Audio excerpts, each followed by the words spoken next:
Pictures up. Last looks. Rolling. And action. Welcome to the Last Looks podcast team. Hello. Hello. Now, congratulations on your Oscar nomination for your work on the film The Substance. Thank you. Yeah, thank you. Of course. The work being considered for the film is makeup, prosthetics and hairstyling for the character Elisabeth Sparkle, portrayed by Demi Moore.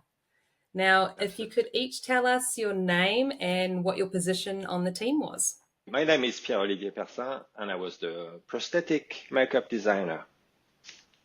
My name is Stéphanie Guillon, and I was the key makeup artist on the film. Yeah, we have Marilyne and Fred Argello were the hairdresser on the film. Brilliant. Now, I would like to know, when you heard the news that you had been nominated, what was the first thought that came to mind? Like, talk me through this time in your life where you're hearing this. Would you like to start, Steph? Okay. Well, for me, it was like I couldn't believe it. I said, okay, maybe it's like they did like give names and that's it, and they misunderstood something. So I was like stunned, and I said, "Oh, really? Okay." Then, and after that, it was a rush of different emotion, like overwhelming sensation, and at the same time,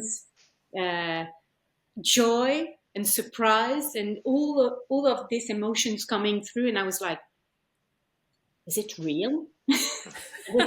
And like so fun. you watched the announcement?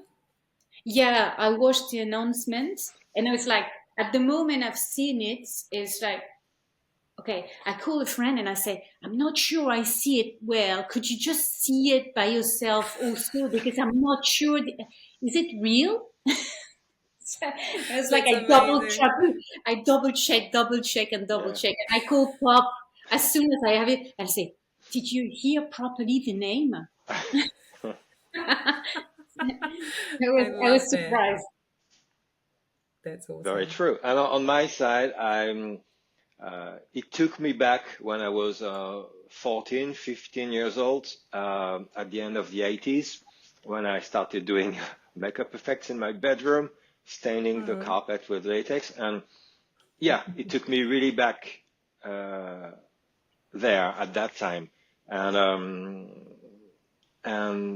that's it, really. I could see the 14 years old myself 35 years ago dreaming in his bedroom.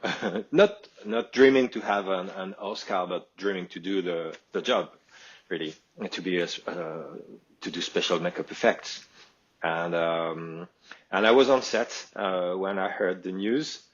Oh wow! And the first AD came to me because everybody kind of knew. Some people kind of knew, and she said to me between takes, "So, did you hear anything?" And I said, "Yeah, we've been nominated."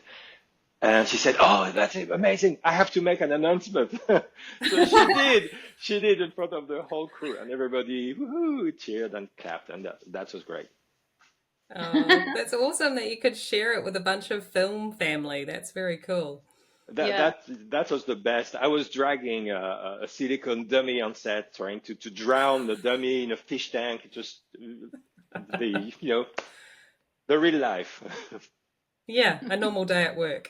Yeah, normal day at work. I love that so much, guys. So if you could talk us through the character Elisabeth Sparkle, makeup and hair-wise, like from research and development through to your daily application. Do you want me to start with the regular look, and after that you take on the prop? Yeah, okay. Sure. So for me, all the research part was centered in the mix of the actress from the 80s who did aerobic stuff, TV shows and stuff like that. So I rewatch and search all the archive of this, and I mixed it to the one that doing stuff like this nowadays.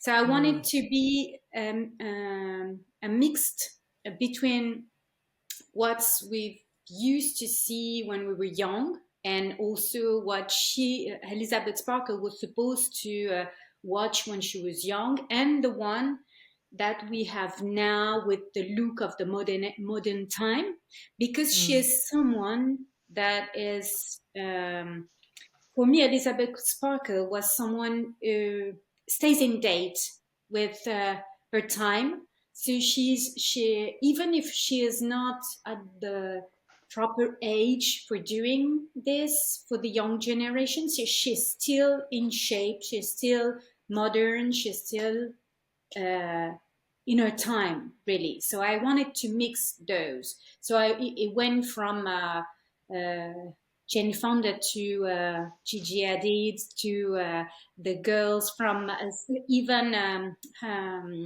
the video clips from girls like songs.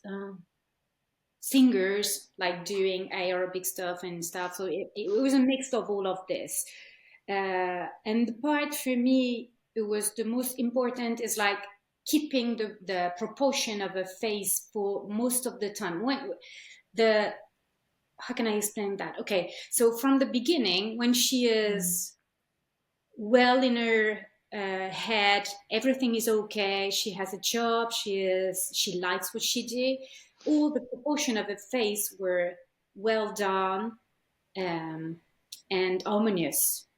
And as soon as she gets fired, she started doubting herself.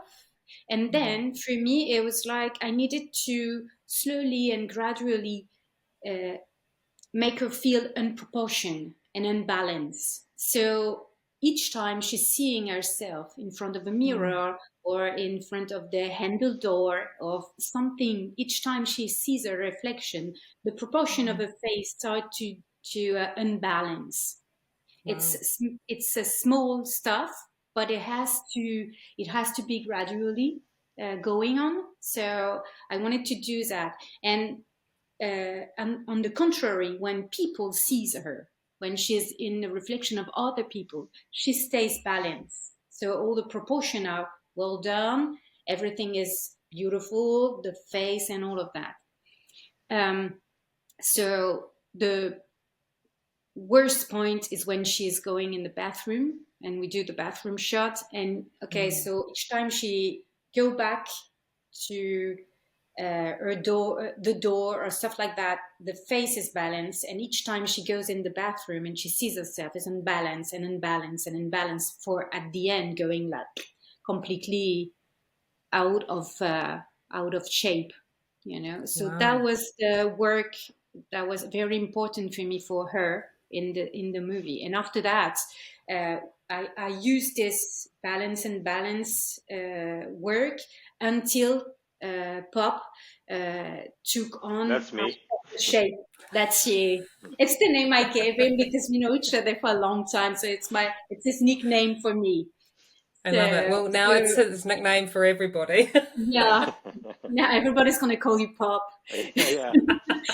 So Pop, I did half and half. So I was unbalanced and the time, and Pop put half of the prosthetic, and there you go. Wow. And there you go. There you go. And there you go. We had different aspects of prosthetics for the character. It started with the birthing scene in a bathroom with the rippling effect on the back and the back splitting open and all the stitching and the scars, different stages. Then we have 2 stages of old age makeup, from subtle prosthetics to full body prosthetics, and beaten up makeup at the end when the character dies. So the approach was first to design, as we do, so lots of Photoshop, traditional sculpting and digital sculpting, a little bit of everything, sometimes mixed all together.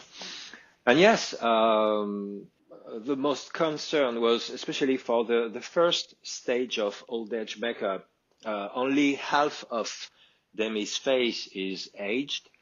And I was quite concerned about that look because I didn't want the look, the makeup to look like, I don't know, something you do at makeup school, you know, when you do only half of the face just to practice. And because it can look funny very quickly. And also try to do a cool prosthetic makeup, not step away from it, but without the makeup being too obvious. So yes, it was trying to find that balance.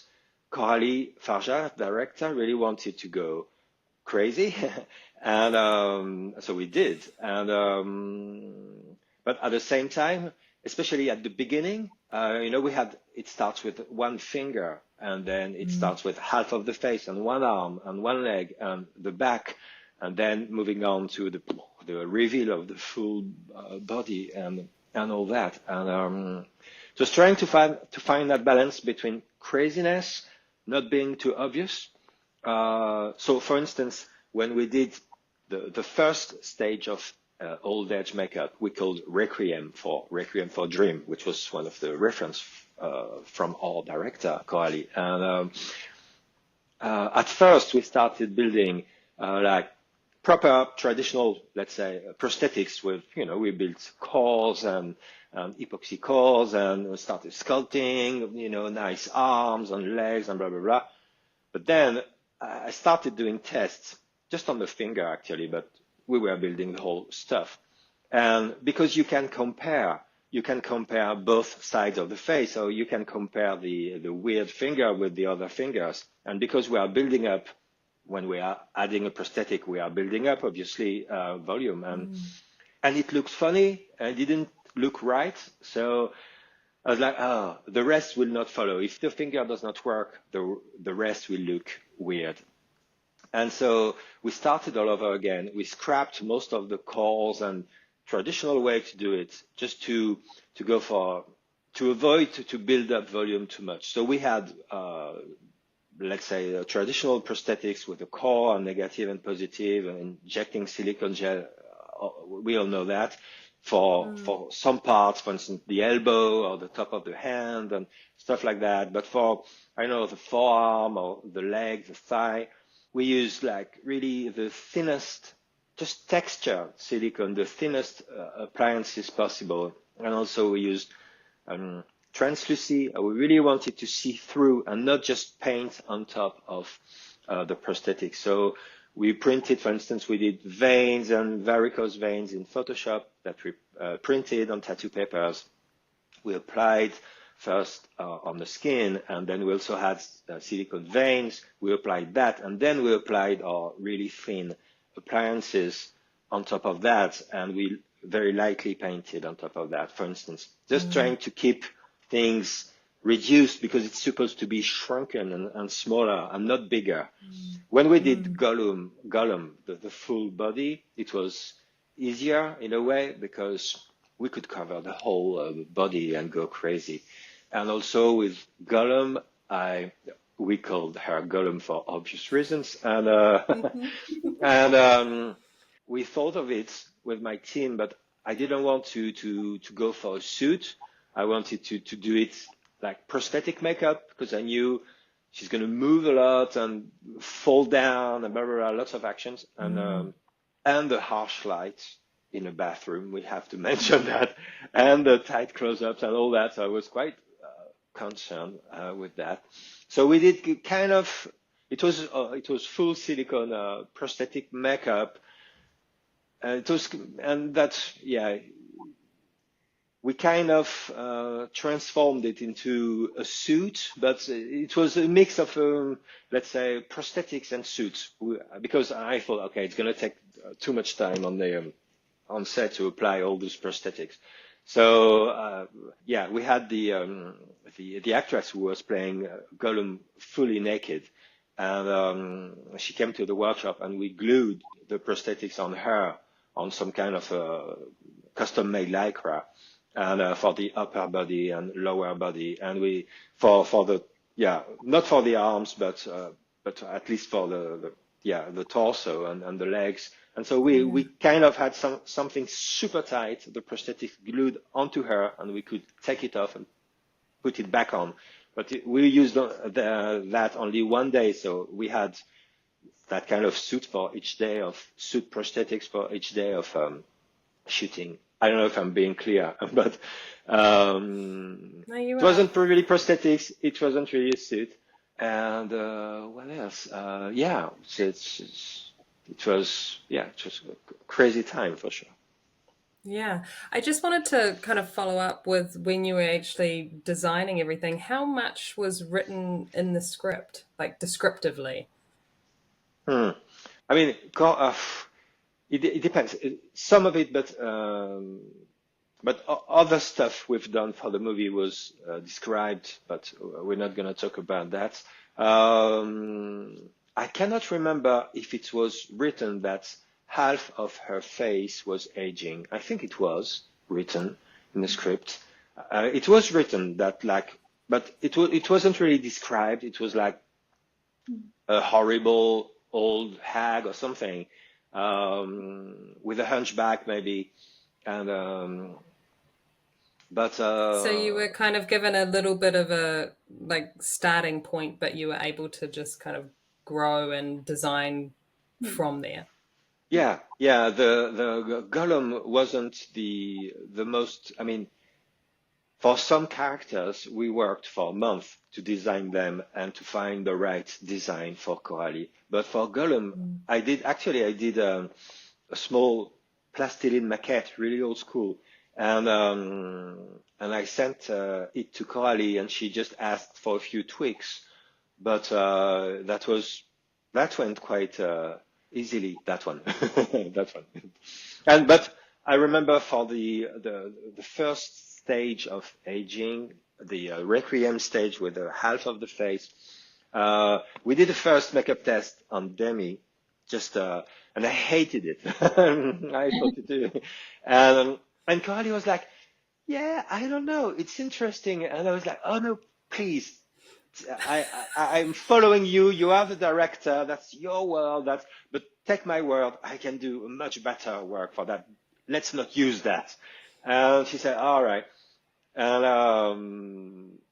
that's what we used. We used the new the new version. Like, whew. Yeah. Oh my goodness, that's awesome. I just want to touch on hair as well, just because Marilyne isn't with us. So if you guys wanted to just share a little bit about the hair, that'd be amazing. Yeah, of course. Okay, I just want to add one thing for the research. Maybe that could be interesting. I don't know. Yeah. But and I think that something I did, and I did on both character, is like I match most of the time the color of their makeup with the wardrobe, because Emmanuel Yushnovsky, who was the creator of the of wardrobes, she did an amazing job, and we talked together, and we wanted to do like something that matches, like we do in the 80s. Sometimes you match your color of your we all do that.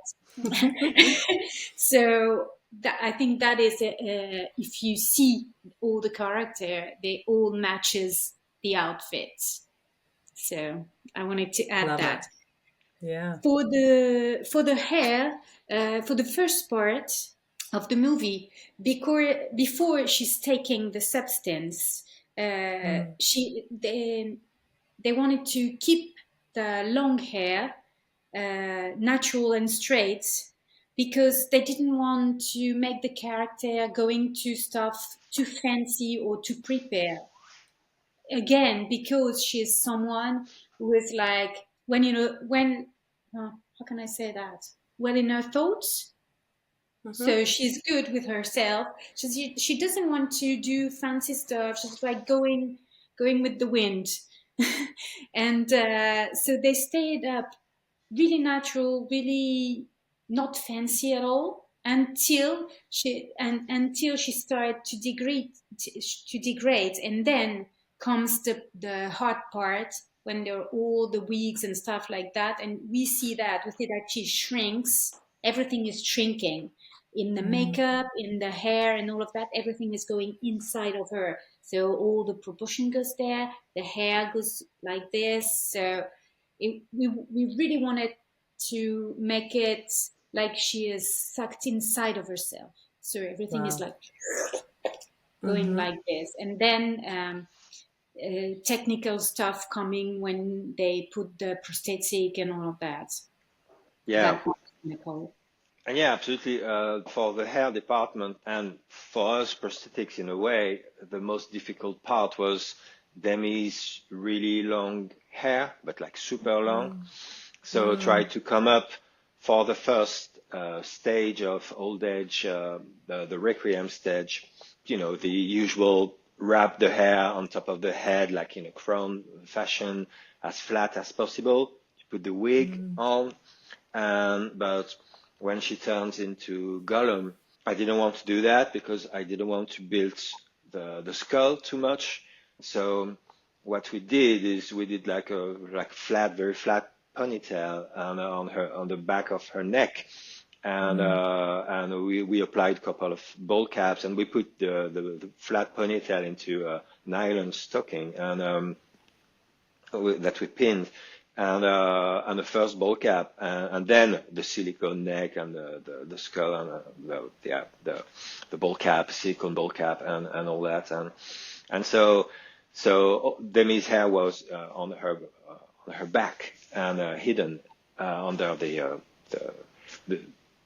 prosthetics or the costumes. And yes, that was the trickiest, I think, for the hair department, for sure. Demi's super long hair. So, Yeah, I mean, it's a lot. It's a lot to deal with, absolutely. that's a lot. And also for the Requiem stage, obviously we had in mind, Coralie really liked Requiem for a Dream at the end of the movie when, I don't know how do you say that, Ellen Bernstein? Do you know the actress from The Exorcist? Ellen Bernstein? I don't know how you pronounce it. But I think she's doing in. it right, yeah. Yeah, Ellen Bernstein. She's a great actress, and from The Exorcist, so we all love her.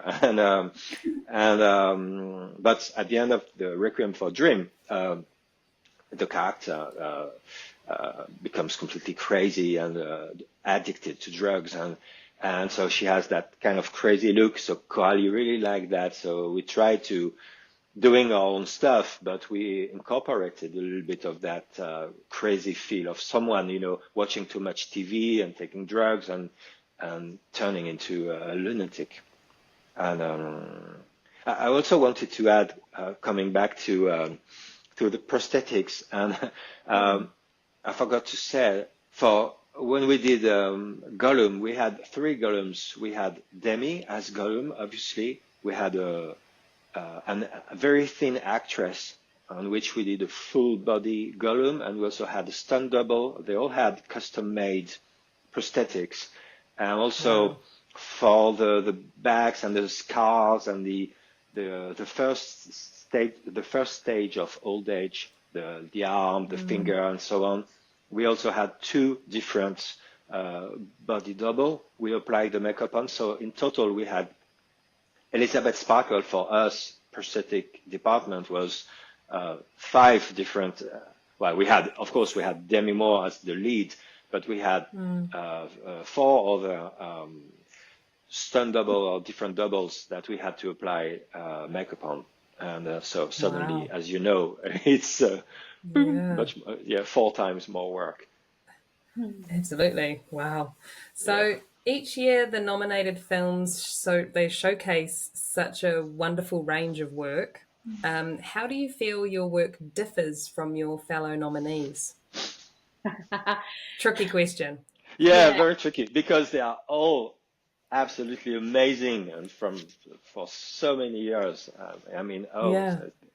All amazing artists. So it's a tough one. Right. For me, it doesn't.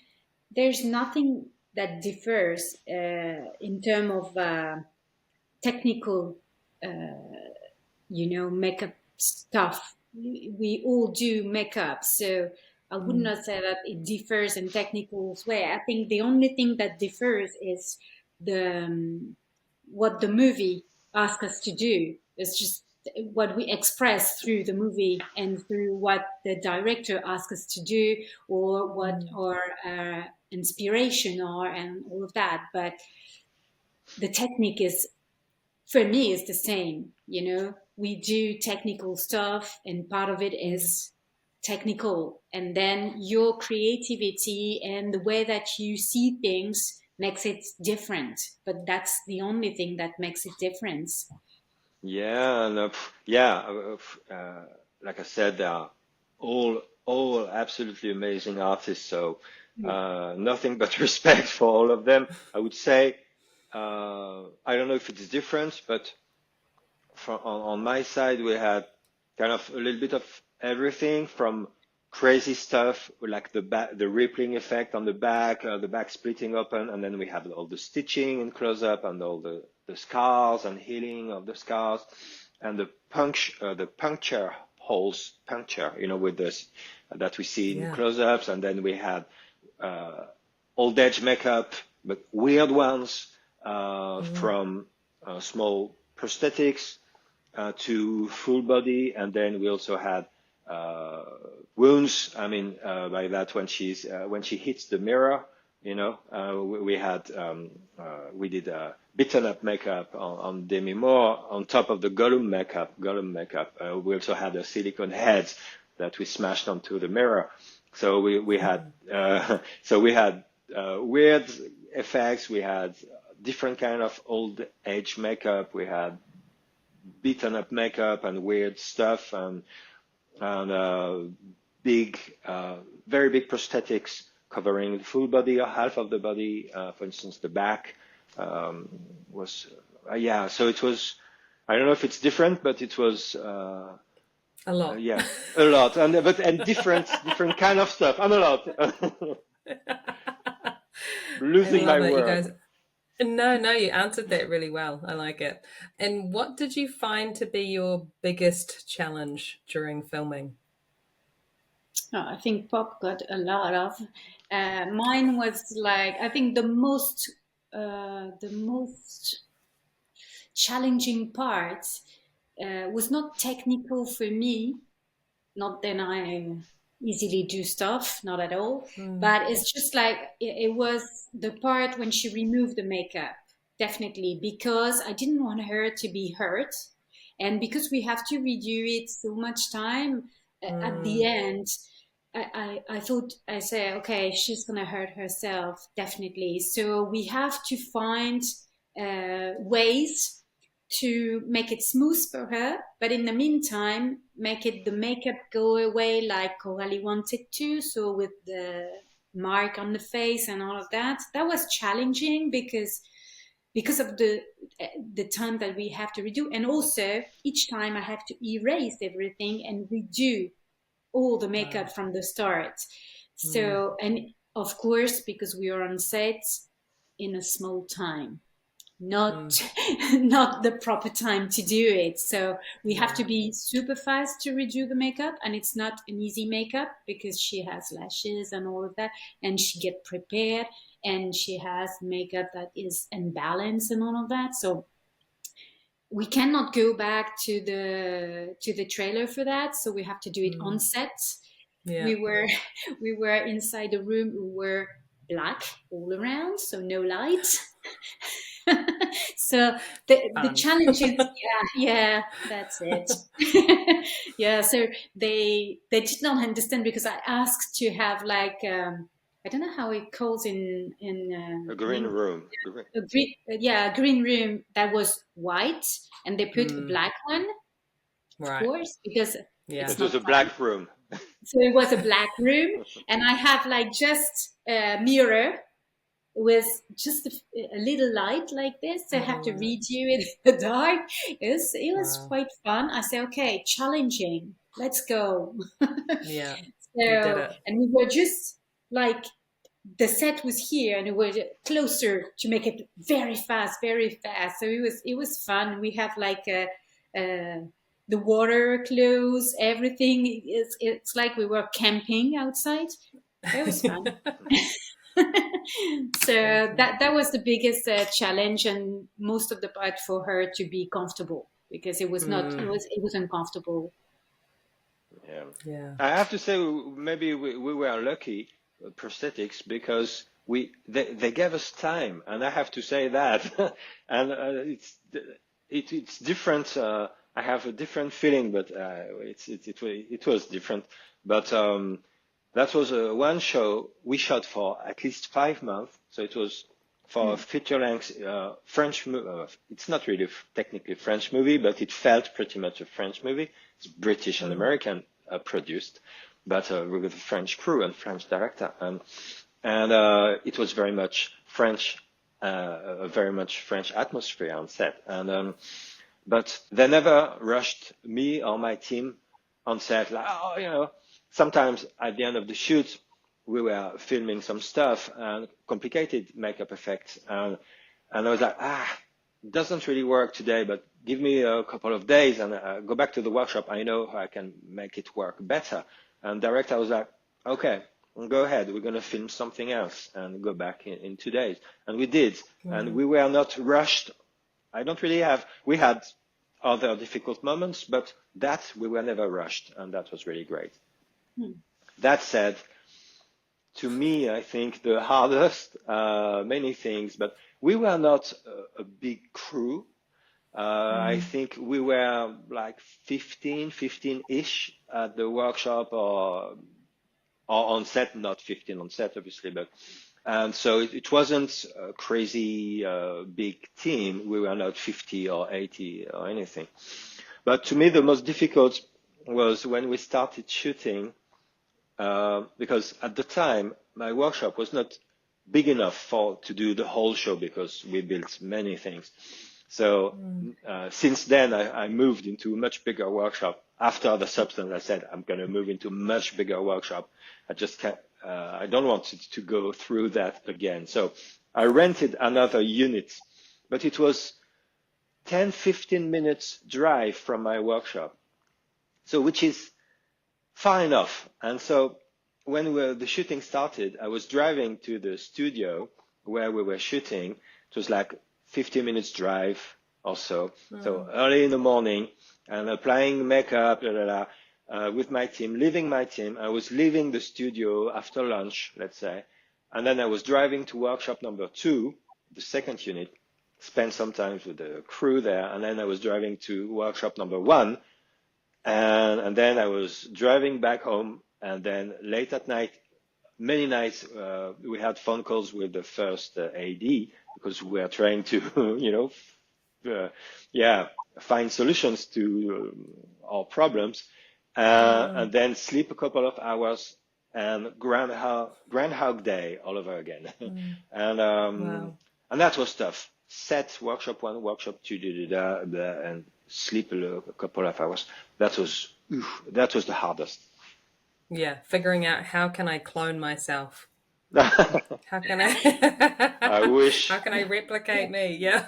No, but you cannot do that when you work on a substance because you would freak out if you work on a substance. It's all about cloning, and it turns into a science project. Yeah, you cannot a do disaster. Yeah. Now, were there any standout lessons learned? I know that most jobs, you get to the end of it and you can think about things that you've learned along the way. So what's something for you guys? I would not say lesson, but more of a reminder that, and a confirmation that in every job you do, you have to be surrounded by a person that push you, help you, and do the job properly. Because when you're in front of challenging stuff, if you are not surrounded by the right person, it could be devastating. And so that was pretty much the stuff that was a confirmation for me. I knew it already, as we all know. But the thing is, you have to choose also, and to remind yourself that do not choose your friend, choose the right person for the right job, because it's more efficient. And in time of crisis, or when you have problems, or when you're supposed to find a way to do some stuff that's needed, you will have the answer because you're surrounded by the person who is doing properly the stuff and not your friend. If the person is your friend and also talented, that's perfect. But it's not always the case. I love that. Yeah. Yeah, that's very true. Me, I would say that's very true. That's the cherry on the cake. I would say if you can, even if you have spent lots of time and money and effort and love on something, if you can make it better and you have to start all over again, do it. That's the lesson. Yeah. Yeah. I remember at the workshop sometimes some very talented people in my crew are like, that's your money. For me, it's good enough. Or are you crazy? You want to start from scratch? Yeah. And I was like, yeah, but we can make it better. I have no regret. That's a big lesson. I know. Yeah, that's true. It's better sometimes to erase everything and go back to the beginning and do it again. Yeah. Yeah. More efficient. I don't know, but at the time you're not sure if you're doing the right thing. You never know. Yeah, well, it's a hard thing to do. Absolutely.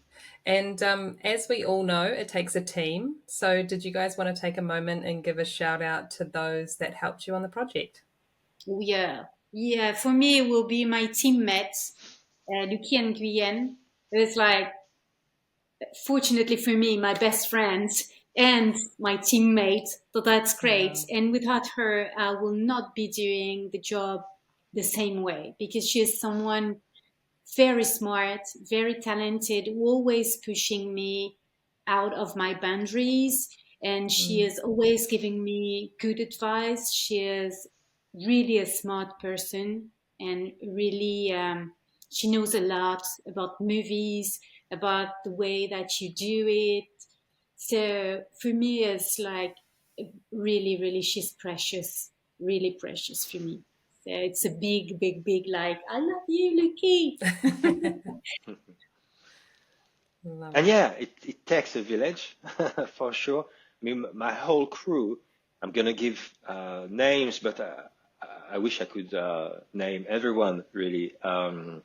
But from at the workshop or on set, we had like Kazuhito Kimura, who works a lot, is part of my team, Alexandra Moulier, Alexandre Duc, Luigi D'Andrea, Italian guy, very talented. Just to name Giulia Scatti, she's mold maker, very talented. Just to name a few, even if they didn't work on the Elisabeth Sparkle character, I want to give a shout out to Dave and Lou Elsie in the UK. And yeah, and the whole Pop FX, my company, the whole Pop FX team, because I'm missing some people. But yeah, all of them, Floris Schuler, there are so many great artists and technicians. Yeah. And if you're listening, you know who you are, I'm sure. Yeah. Okay, guys. Well, a massive congratulations again. Enjoy the ride. It's going to be fun. And thanks for joining me. Thank you. Thank you for having us.